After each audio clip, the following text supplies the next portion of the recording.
to move on now to talk about the Safe Haven at the Time Out Cafe.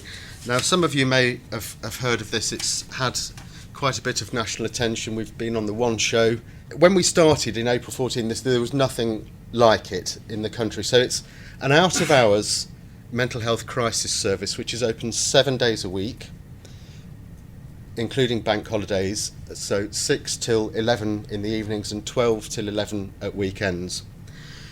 What's great about this service is it was co-designed with our people who use services, so there was a piece of consultation work done with our colleagues who use services, who told us what they wanted when they're experiencing a mental health crisis. And we took a gamble. We developed a partnership with the third sector, mental health secondary care provider, Surrey and Borders Partnership Foundation Trust, and Hampshire County Council. It's a system that's unique because it's open to anybody. You don't have to have a GP referral. Anybody can go. It doesn't matter where you live, it doesn't matter where your GP is. If you have a mental health crisis, the service is available to you. Since the service opened in April 2014, it's had over 4,000 attendances.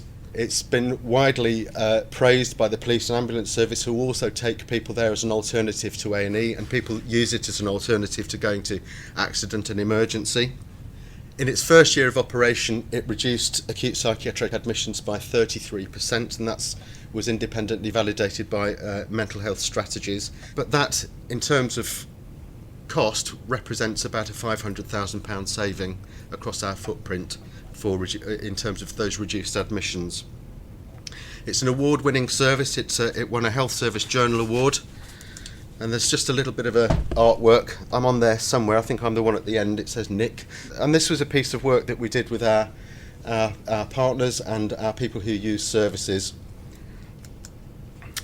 Just further benefits. We noticed that A&E attendances for North East Farnham, where the diagnosis is in a psychiatric category, show a rising trend from April 2013 to February 2015. But since that point, since the Safe Haven opened, it appears to have plateaued. And a forecast of activity for that later period, based on previous trends, indicates that the attendances that time are less than would have been expected. The plateau in A&E attendance numbers coincides with a rapid increase in the number of attendants at the Safe Haven. We've also done a comparison with other clinical commissioning groups to support that figure, and it clearly shows that A&E attendances for psychiatric diagnosis per 1,000 population are continuing to rise for Portsmouth City and Southampton City CCGs who don't have Safe Havens currently.